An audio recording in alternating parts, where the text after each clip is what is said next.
Hi and welcome to my channel. This is going to be documenting my journey with the MG ZS EV. But firstly, a little bit of history about me and my last few cars. I've had EVs since January 2015. I was looking for a cheap to run small automatic car alongside my Land Rover Freelander one, which I had at the time, which was not very economical running around London. In the end, I couldn't find anything that satisfied my needs and shelved the idea until one of my friends told me about the Leaf, which I hadn't come across. So I went and had a 3-day extended test drive and I absolutely loved it, and I just knew I had to have one. But I couldn't work the finances at the time. But then a few months later, I came across a second-hand Leaf 24 Ascenta and I bought it in January 2015. I drove all over the country in it, down to Devon, up to Yorkshire, did 40,000 miles over the next 3¼ years. But with work it was getting a bit of a pain because it was only a short range EV. It was doing somewhere between 50 and 106 miles per charge, 106 on a good day with no conditioning on or anything like that, and 50 miles when it was appalling weather conditions, freezing cold, snow, ice, very short journeys, heating up the cabin lots and lots of times. And on a daily basis I was getting probably 60 to 70 miles and I was having to rapid charge. So when they launched the Leaf 40, I went out and bought one of those and sold my Leaf 24. I had the Leaf 40 for 20 months and loved it. It was a really good car. However, there were a few annoying things about it, mainly the battery problems, which you may or may not have come across. A rapid gate I suffered from on my first day of ownership, driving it down from Burnley where I bought the car. What rapid gate means is that on the first charge it would charge at a reasonable speed, second charge on a cold day it would still charge at a reasonable speed, but by the time you got to the third charge it was charging extremely slowly, so much so that I had to do 4 charges to get back from Burnley. I enjoyed the car. It had a really good spec. The handling was a bit crashy and was beginning to annoy me towards the end of my ownership.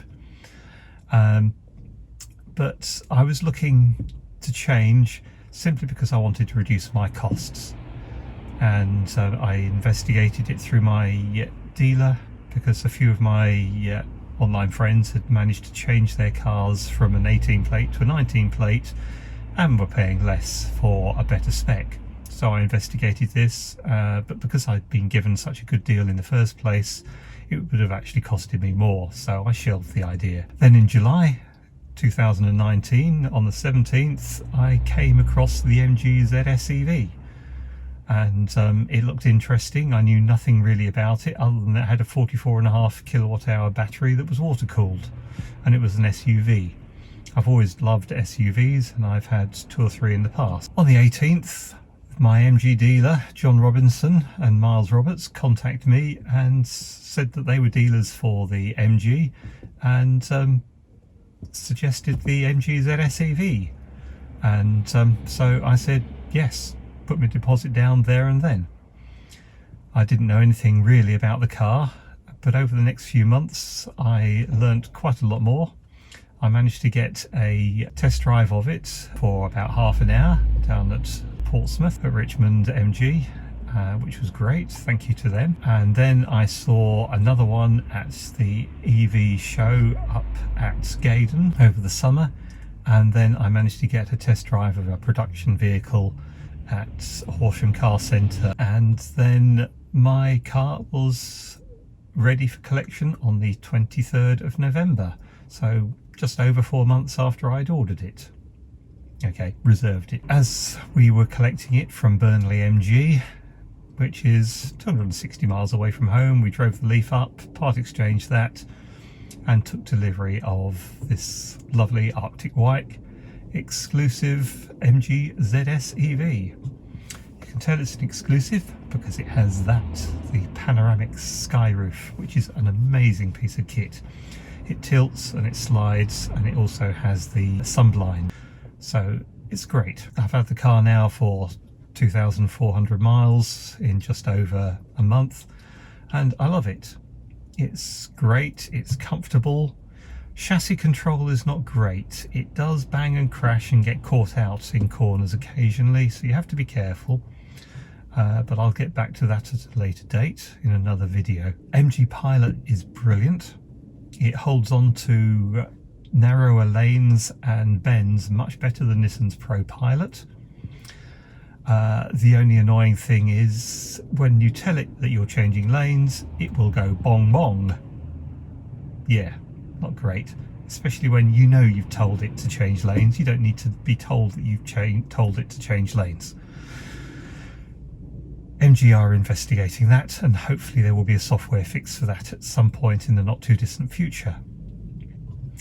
The infotainment system is okay. It's got a nice reversing camera. Apple CarPlay works brilliantly. I'm told Android Auto works fine, but I've no experience of that. What else is there to say? I like the gear selector. It must be slightly different to the Leaf because I keep on putting it into the wrong place without thinking about it. So there's something different, but I'm getting used to it. I'll say I've had it now a month, 6 weeks, and I'm getting there now. Other annoying things about it: the reflection in the mirrors of the Audi air vents. I will probably try and black those out at a later date. I've had the windows tinted. I've had 20% tint done to the sides and 35% done to the rear window, as I plan on fitting a rear view camera at some point in the future. I have an X-Base dash cam fitted to the front. I've upgraded the headlamp bulbs to Osram Nightbreaker because the standard headlamps are not very good. They're projector lights, which is good, so maybe some LEDs or some HIDs at a later point, but for the time being I'm sticking with halogens. Driving position is fine, but it does lack lumbar, which is a right pain on a long journey, so I use a blow-up cushion with a tiny bit of air in it to give me some lumbar support. The steering wheel was out of a Golf and is very nice. The armrests positions are just perfect for me. The electric seat is great, but there's no memory. What's the point? And there's no electrochromatic rear view mirror, which is annoying. I've had one in my last few cars, and it's, well, I suppose I could retrofit one at a later date. We'll see.